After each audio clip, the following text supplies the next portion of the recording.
C'est mon père qui est diabétique. Donc, j'étais déjà prédestinée au diabète. J'avais des frères, des sœurs qui ont déjà commencé à être diabétiques. Donc, je savais que peut-être un jour, je serai diabétique. Ça commence le plus souvent par une soif intense, de fréquentes envies d'uriner, une perte soudaine de votre poids, une extrême fatigue et puis parfois des troubles de la vue. Tous ces symptômes finissent par vous conduire chez un médecin qui vous informe après un dépistage que vous souffrez de la maladie du diabète. Donc, quand les signes ont commencé, la fatigue, la soif, envie d'uriner, c'était en 90. J'avais déjà près de 57 ans. J'ai été voir, j'ai été à l'hôpital chez un docteur. On dit bon, on va faire des analyses. Et c'est comme ça qu'on me dit que oui, c'est vrai que j'étais diabétique. Mais il n'y a pas que ces seules alertes pour le diabète. En sortant de la douche, j'ai fait un mauvais pas et je me suis blessé. Et cette blessure a fait plus de 3 semaines avant d'être cicatrisée. Alors, avant les 3 semaines, là, moi, ça m'a inquiété et je suis allé faire un test. Et j'ai trouvé que, il y avait un peu trop de sucre dans mon sang. Et je me suis porté ici, à la banque de sang, pour recevoir plus d'explications et les conduites à tenir. Le diabète, scientifiquement, se reconnaît comme un trouble du contrôle du sucre dans le sang. Mais ce n'est pas seulement le sucre qui est concerné, mais c'est ce que habituellement la population désigne. Mais c'est une perturbation métabolique qui concerne le sucre, les graisses, les protéines. Mais ce qui est plus à dire, c'est cette perturbation à la hausse du taux de sucre qui normalement devait être inférieur à 1,10 g à jeun, mais qui dépasse ou atteint 1,26 g à jeun. Le problème du diabète est que dans sa forme la plus commune, qui est le diabète de type 2, les signes peuvent ne pas être présents au moment du diagnostic. Et c'est pour cela qu'il est souhaité qu'il y ait un dépistage à un moment donné de sa vie. Certains des malades auront des signes. La majorité des malades peuvent être sans signes pendant des années. Et cela fait dire du diabète que c'est une maladie silencieuse. Et ce n'est pas parce qu'elle est silencieuse qu'elle est sans risque. Elle fait courir des risques de complications. Et certains malades peuvent arriver même déjà au stade de complications au moment où on les diagnostique. Chacune des célébrations de la Journée mondiale du diabète donne lieu à la désignation d'un thème de campagne. Pour la période de 2009 à 2013, le thème retenu par l'OMS tient en 5 mots: éducation et prévention du diabète. Et la célébration de l'année 2012 est placée sous le slogan « Diabète, protégeons notre futur ». Ceci s'inscrit dans un thème général qui est l'éducation et la prévention pour le diabète. Ces thèmes sont très révélateurs parce qu'ils nous projettent dans le futur. Le futur se passe à 2 niveaux. Nous, où nous sommes aujourd'hui, où nous serons dans le futur, pour éviter le diabète si nous ne l'avons pas, et nos enfants, aussi les protéger contre cette maladie qui est augmentante de manière exponentielle dans notre région. La région Afrique de l'OMS compte à ce jour environ 15 millions de personnes atteintes de diabète, dont plus de la moitié résident dans la région subsaharienne du continent. La prévalence du diabète varie selon nos États de 3% à 14,5% dans la région africaine de l'OMS, selon les enquêtes STEP et d'autres enquêtes que nous avons menées dans la région africaine de l'OMS. Ceci n'est que une face de l'iceberg qu'on voit, parce qu'il est estimé que dans moins de 20 ans, il y aura une augmentation d'environ 100% du taux de diabétiques dans notre région, passant donc de 12% aujourd'hui à plus de 24 millions avant 2030.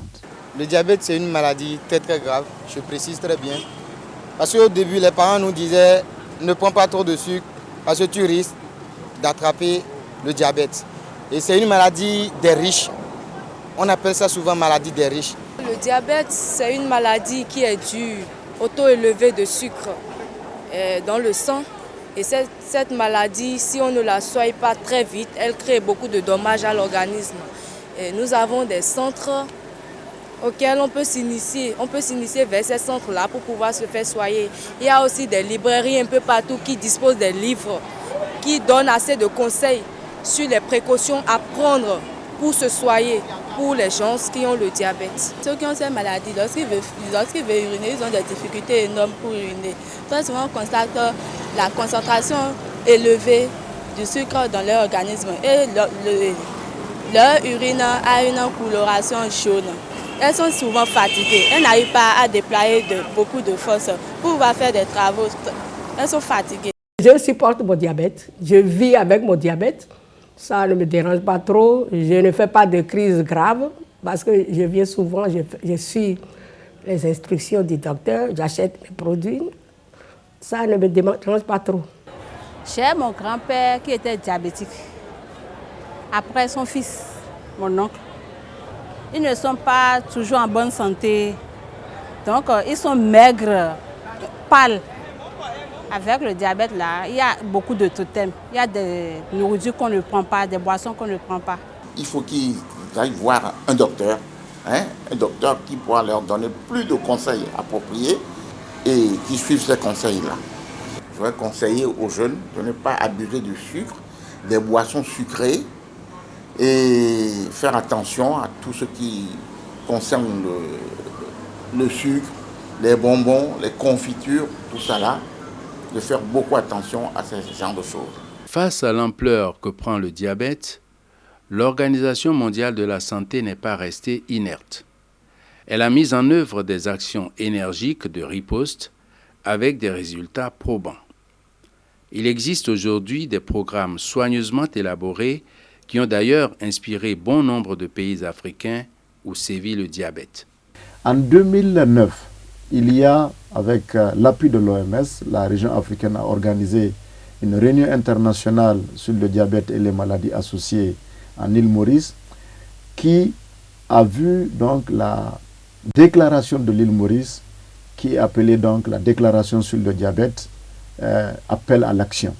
Cet appel à l'action aussi a clairement indiqué les interventions clés nécessaires pour contenir et amener à réduire la prévalence du diabète dans notre région. En avril 2011, une consultation régionale ministérielle s'est tenue ici à Brazzaville avec l'adoption de la déclaration de Brazzaville qui est venue reprendre ce qu'il y avait dans la stratégie régionale, dans l'appel à l'action de l'île Maurice pour clairement indiquer les interventions que nos États doivent immédiatement mettre en œuvre pour la prévention et le contrôle du diabète.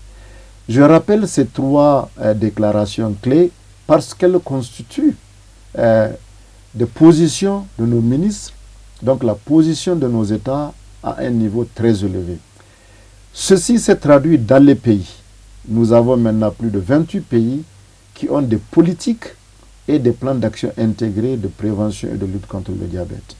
Au niveau des pays, une politique, ça sous-entend, c'est l'expression de la volonté politique du pays pour faire de ce problème de santé publique un problème qu'il faut prendre à bras le corps. À partir de la déclaration de Brazzaville sur les maladies non transmissibles, qui a été beaucoup utilisée pendant le sommet de Moscou, et le sommet de haut niveau de l'Assemblée générale des Nations unies, qui a pris une déclaration politique en septembre 2011 pour aussi demander à nos États de faire des maladies non transmissibles de manière globale, le diabète y compris, des problèmes de développement.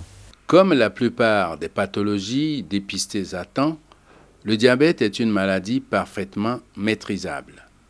Des programmes ont été mis en œuvre pour réduire sa prévalence et l'espoir d'y parvenir demeure possible d'après les spécialistes de la maladie.